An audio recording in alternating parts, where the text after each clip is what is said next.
कांग्रेस नेता शशि थरूर ने की भविष्यवाणी, लोकसभा चुनाव में बीजेपी बनेगी सबसे बड़ी पार्टी। दोस्तों, आगामी चुनाव में विपक्षी गठबंधन की लोकसभा संभावनाओं पर टिप्पणी करते हुए वरिष्ठ कांग्रेस नेता शशि थरूर ने रविवार को भविष्यवाणी की कि सत्तारूढ़ भारतीय जनता पार्टी आगामी 2024 के लोकसभा चुनावों में सबसे बड़ी पार्टी बनकर उभरेगी। हालांकि वरिष्ठ कांग्रेस नेता ने यह भी दावा किया कि भाजपा की संख्या को उस स्तर तक नीचे लाया जा सकता है जहां उसके सहयोगी अब पार्टी का समर्थन करने से इच्छुक नहीं होंगे और इसके बजाय विपक्ष का समर्थन कर सकते हैं। बता दें कि थरूर शनिवार को कोझिकोड में केरल लिटरेचर फेस्टिवल में शिरकत कर रहे थे। KLF में बोलते हुए उन्होंने कहा, मुझे अब उम्मीद है कि भाजपा सबसे बड़ी पार्टी बनकर उभरने वाली है, लेकिन मेरा मानना है कि उनकी संख्या को उस स्तर तक कम किया जा सकता है जहां सरकार बनाने के लिए आवश्यक उनके संभावित सहयोगी अब उनके साथ सहयोग करने को इच्छुक नहीं होंगे और हो सकता है कि हमारे साथ गठबंधन करने को तैयार है, इसलिए हमें इसे आजमाना होगा।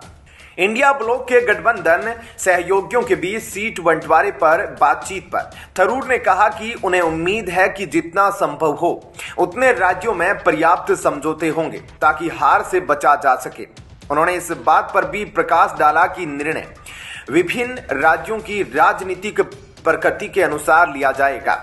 कुछ राज्यों में सभी विपक्षी दलों के बीच सहमति हो सकती है और भाजपा के खिलाफ एक ही उम्मीदवार हो सकता है, जबकि किसी अन्य राज्य में 2 या 3 उम्मीदवार हो सकते हैं। कांग्रेस नेता ने कहा, ऐसे मामलों में मतदाताओं को उस व्यक्ति को चुनना होगा जो उनका सबसे अच्छा प्रतिनिधित्व करेगा।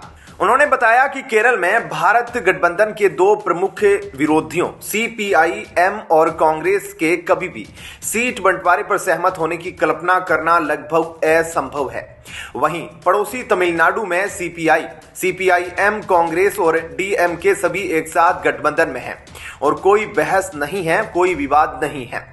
थरूर ने कहा, यह सबसे अच्छी बात है जो वे कर सकते हैं और यदि ऐसा होता है और विचारों में पर्याप्त भिन्नता है तो शायद भाजपा उम्मीदवार जीत जाएगा, लेकिन यह हमारी फर्स्ट पास्ट द पोस्ट प्रणाली में लोकतंत्र है।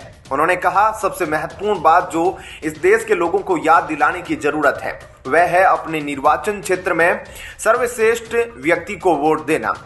उन्होंने कहा कि भारत एक विविधतापूर्ण देश है और वह उस स्थिति के साथ रहने के लिए पूरी तरह से तैयार है जहां उसके साथ 100% राज्यों में 100% सहमति नहीं है।